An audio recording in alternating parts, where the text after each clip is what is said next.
funny beach day. Leo, the fluffy Pomeranian, woke up with a wiggle and a wag. His little black nose twitched with excitement. He knew today was a special day. He could smell the salty air and hear the distant call of the seagulls. Today was the day they were finally going to the beach. He couldn't wait for the adventure to begin. His best friend, Mia, was just as excited. "Ready for our big day, Leo?" she giggled, packing a bright yellow bag. She carefully placed a fluffy towel, a bottle of sunscreen, and her favorite bucket and spade inside. She knew they would need everything for a perfect day of fun in the sun and sand.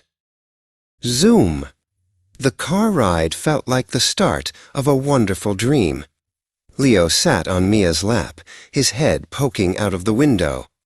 The wind tickled his ears and ruffled his fur.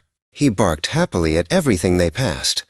Fluffy clouds, tall trees, and other happy people heading for a day of fun.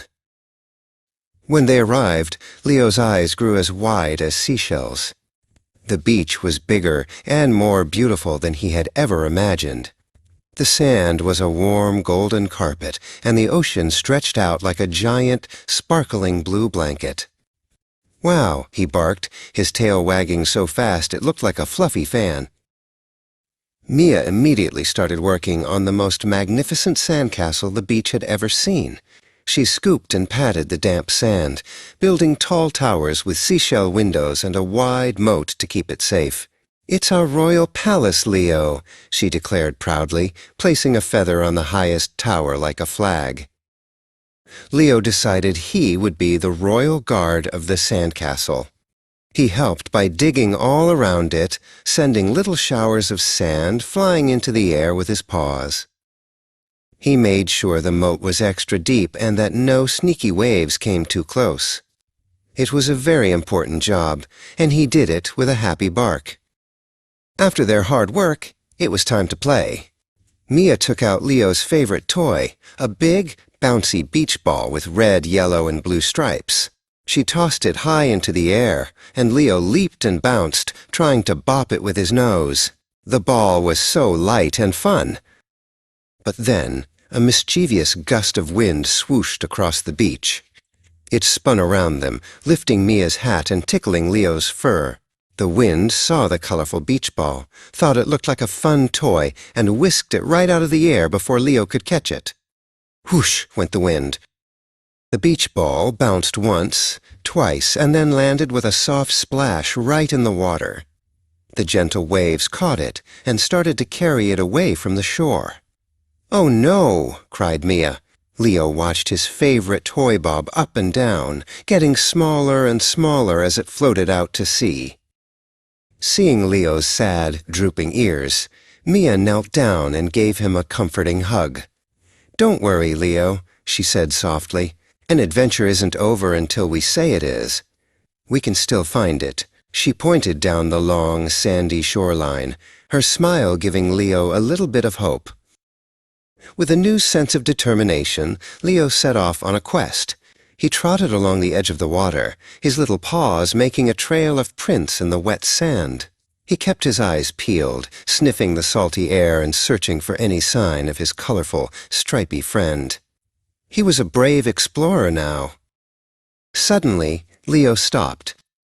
He saw something scuttling sideways near a pile of pretty seashells. It had big claws and a hard, red shell. It was a crab. The crab looked very busy and a little bit grumpy, as if he did not want to be disturbed on his morning walk. Leo thought that maybe this crab had seen his ball float by. He took a polite step forward and let out a friendly woof. It was his way of asking, "Excuse me, sir, have you seen a big, round, bouncy thing float past here?" He wagged his tail to show he was friendly. The crab, whose name was Crabby, stopped and waved his big claw in the air with a click-clack sound. He was not used to being barked at by fluffy explorers. He wiggled his eye stalks and looked at Leo as if to say, "What's all this noise about? I'm very busy here." Leo knew just what to do. He looked at the grumpy crab with his biggest, saddest puppy dog eyes. He let out a tiny, soft whimper. Krabby's hard shell must have had a soft spot because he stopped clicking his claw. He then slowly lifted one claw and pointed it far down the beach. "Woof!" Leo barked happily. That was his way of saying thank you. He turned and ran as fast as his little legs could carry him, kicking up tiny sprays of sand. He followed the direction Krabby had pointed, feeling hopeful again. His ball must be down there somewhere. He ran all the way to a cluster of large gray rocks. Peeking around the biggest one, he saw it. His ball. It was safe on the sand. But it wasn't alone.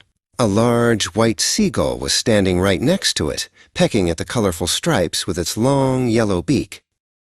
The seagull, whose name was Gulliver, thought this new toy was fantastic. He grabbed the ball in his beak, tossed it into the air, and caught it again. He flapped his wings and squawked with delight. He had never found such a fun and bouncy treasure on the beach before. This was the best day ever. "Hey, that's mine!" Leo barked, running out from behind the rock.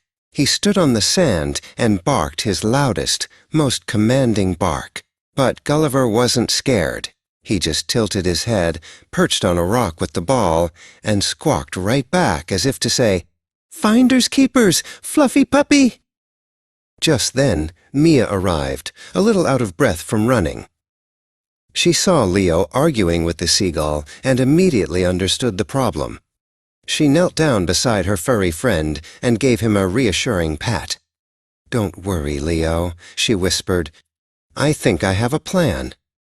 Mia's eyes twinkled with a clever idea. She reached into the pocket of her shorts and pulled out her secret weapon, a crunchy, salty cracker she had saved for a snack.